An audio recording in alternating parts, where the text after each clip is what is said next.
You guys came from Europe. How's that? This land was conquered. Go back to Europe. Go back to Europe. We native. I was born in the United States of America. But I'm from here. Yeah, but where your heritage? From Europe, of course. Okay. Where's your heritage from? Puerto Rican, native. So the Department of Homeland Security decided to tweet this today, calling for remigration. And if you guys don't know what remigration is, it's essentially a right-wing talking point that calls for immigrants and people of color to go back to their countries of origin. It's picking up steam in places like the United States, Australia, Canada, which coincidentally are all countries where white people are not actually native. They call for everyone to go back home except for themselves. But if we're going to remigrate, you first. Go back to Scotland, go back to Germany, go back to Europe, and see how welcoming these people are towards you. White, but ignorant, monolingual, and uneducated. And then we can talk. I made a video asking Europeans to give me one singular European dish that can claim to be void of any African or Asian influences. In the same way Europeans say that nothing can be American because things were invented before America, in the same way that they say that hamburgers can't be American because the hamburger meat patty was invented in Germany, even though a meat patty and a hamburger are two separate things, but they claim that it can't be American because an ingredient of a hamburger was invented in another country. In the same way they say that American culture can't exist because American culture was influenced by other cultures, I'm asking Europeans to apply this logic to themselves. What European dish can claim to be completely void of African and Asian influences / culture? Anne says, steak and kidney pudding. Anne, where were puddings invented? Matter of fact, how did people end up in Britain? Give me a singular British dish that can claim to be void of any cultures outside of that specific region, because obviously British culture did not exist forever, right? Go ahead. Hi guys, welcome back to the channel. My name is Beauty. If today is your first time coming across my channel, you are welcome. And to the people who has been supporting this channel by subscribing and sharing my videos, I do appreciate all of you. So today I came across this video that has been blowing up across social media. A confrontation between a Native American and a white man. The Native man is reminding the white man that they are the native, reminding him whose land they are standing on. Lots of people online are calling this clip powerful, emotional, or uncomfortable. Anyway guys, I want you to watch this video to the end, comment your thoughts in the comment section, subscribe to this channel for more quality content, and we'll be right back. The Europeans are not going to like this one, but the answer is no. I don't really see myself living in Europe anymore. And when I do, there are only a few countries that I would consider. The majority of them are in the Balkans or in the UK. But having lived in 3 European countries and traveled all around Europe multiple times, the biggest reason why I am not interested in Europe anymore has to do with the European attitude and the social culture that exists in a lot of European countries. I'm going to come out and say it, but Western Europe, the area that people overwhelmingly romanticize, is actually the least desirable place in Europe for me to live.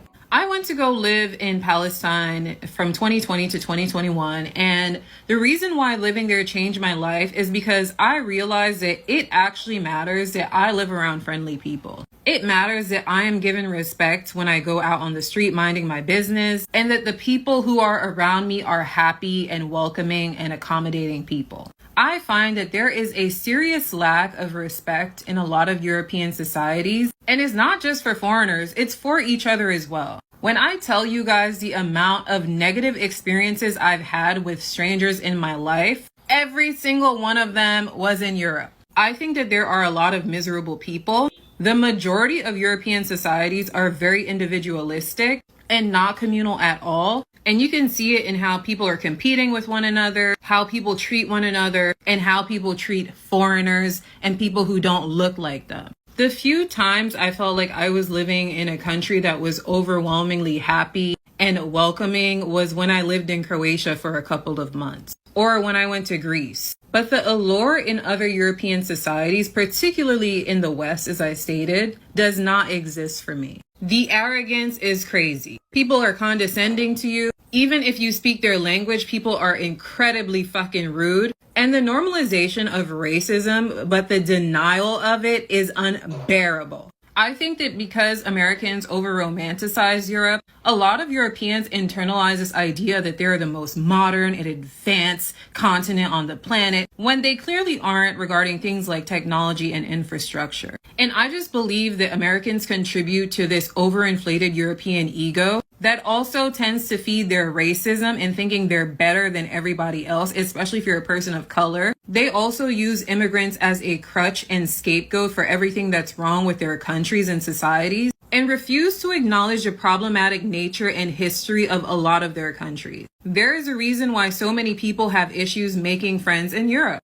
Of course, I'm not one of them because a lot of my friends were first or second generation. But after living in Western Europe particularly, the desire to be in Europe long term largely cleared for me. And the reason why I ended up living in Hungary was because my ex-partner was from there. And even though Hungary has to be one of the most fucked up countries in the world, I still found the sociability in this country a lot better than what I experienced in Western Europe. And still doesn't even come close to what I experienced when I was living in Palestine or from people in the Caribbean, Latin America, and South America. I need people to be nice and friendly at minimum. And so right now, no. I would move to Europe if I was guaranteed to make more money there than I do right now in the States. And that's just it. But long term, I'm not looking towards Europe. Europeans are also losing their culture. And the funny thing is, a lot of these right-wing parties will tell them it's due to the inclusion of immigrants in their country, when actually their cultural erasure is wholly due to its embrace of capitalism. When people talk about American culture overtaking the world, they're more so referencing American values over culture, particularly this brand of hyper-individualism and consumerism. Whenever we talk about cultures being Americanized, this is what we're talking about. And a lot of people cannot connect the fact that them constantly working, not socializing or interacting with their neighbors or family or friends as often as they did prior, doing business in their second or third language, constantly being tired, and overconsuming are all elements that really make it difficult for people to sustain their cultural identities. In a capitalistic system, time is the ultimate commodity. But culture is not something that you can buy. It is something that you experience. It's something that you do. But how are we supposed to do culture if we're constantly working, if we don't have time? And due to this economic system that we're all forced to partake in, most of us don't actually have a choice. What's really interesting as well is that how this has spread throughout Europe, and it has already changed many cultures already. For example, I was speaking with a 60-year-old Spanish man one time, and we were talking about how the workforce in Spain has changed over the decades. And one of the most interesting things that he told me is that maybe 20, 30 years ago, he was able to come back home for lunch. In this time, he was able to go for a little walk and have lunch with his family. But it is no longer a reality. His lunch is now eaten at work. And a lot of you may see it as something small, but this is actually major as we have seen the shift in values in a very small amount of time. Even looking at non-Anglophonic countries, every single person is learning English. And it's overwhelmingly to do business, for students to be able to survive in the job market. And in some cases, people are even more likely to speak English than their country's mother tongue or mother dialect. This is cultural erasure. And I have seen this very exact phenomenon happen in my own country. And it is one of the worst things that can possibly happen to us. Capitalism is not culture. It's actually the antithesis of culture in reinforcing and sustaining a very strong cultural identity. And having said that, it is no surprise that a lot of these white supremacist parties have overtaken Europe. Because the great majority of them, dare I say all of them, their ultimate goal is to make more money. And they make more money when their populace is afraid and their populace has a weak sense of identity, because it's easier to control and manipulate them. And this is why more than ever, we all have to reject capitalism. Europeans were never original. They were repackagers, not pioneers. Plagiarists with a printing press. Every so-called European breakthrough was the belated documentation of what other civilizations had already mastered, perfected, and then had stolen. They didn't invent the compass. They stole it from China. They didn't pioneer medicine. They translated it from Arabic. They didn't even originate classical architecture. They excavated North Africa and copied what they misunderstood. The Renaissance, a scavenger hunt through Moorish libraries. The Enlightenment, a dim glow lit by lamps from Timbuktu, Baghdad, and Nalanda.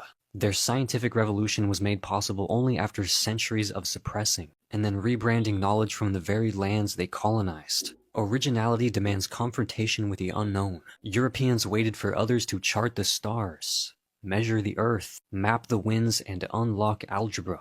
Then came crawling centuries later with a quill and a crown. They never innovated from the void. They inherited empires of knowledge, stripped them of context, and declared themselves geniuses in the ruins. They didn't originate civilization. They archived what others built and called the theft progress.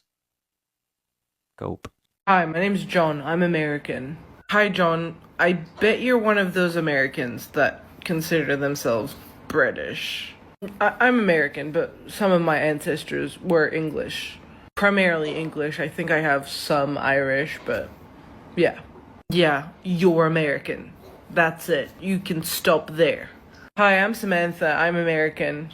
Yeah, but where are you really from? I'm from Ohio? No, like, where are you really from? What? Like, I can tell you're not 100% American. Where are you from? The US? Ohio? What, do you want the city? No, like, you don't look American. Like, are you from, like, an Asian country? What I'm asking is, what's your ethnicity? Aren't you gonna deny my ethnicity like you denied John's over there? I'm so confused. Yeah, they are too, don't worry. Hi guys, welcome back to the channel. So after carefully watching these videos, I will tell you that this is not just an argument. It is a symbol of the unresolved conversation America keep avoiding. The native man does not need to prove that he belongs there. His presence is the proof. His history is the proof. And when he says we are native, he is not excluding anyone. This clip went viral because it exposes the truth many people prefer to ignore. America is built on the land of indigenous nation, and until that reality is acknowledged with honesty and respect, these confrontations will keep happening in the streets, in politics, and online, even in schools and so many places. Anyway, what is your thought on this? Comment on the comment section.